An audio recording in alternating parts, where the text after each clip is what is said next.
અમદાવાદથી મહત્વપૂર્ણ સમાચાર સામે આવી રહ્યા છે, જ્યાં અમદાવાદ શહેરમાં દોડા દિવસે લૂંટની ઘટના બની છે.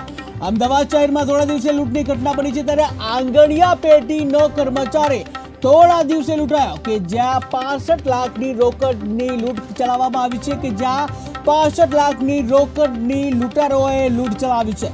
ત્યારે આંખમાં મરચાની ભૂકી નાખી લૂંટ ચલાવવામાં આવી હતી, જ્યાં રિક્ષામાં જઈ રહેલા કર્મચારીને રોકી લૂંટ ચલાવવામાં આવી છે. ત્યારે એલિઝબરી પોલીસે ઘટનાની તપાસ હાથ ધરી છે. તો મહત્વપૂર્ણ સમાચાર અમદાવાદથી સામે આવી રહ્યા છે, કે જ્યાં અમદાવાદમાં આંગણિયા પેઢીના કર્મચારી છે તેને લૂંટી લેવામાં આવે છે. અમદાવાદ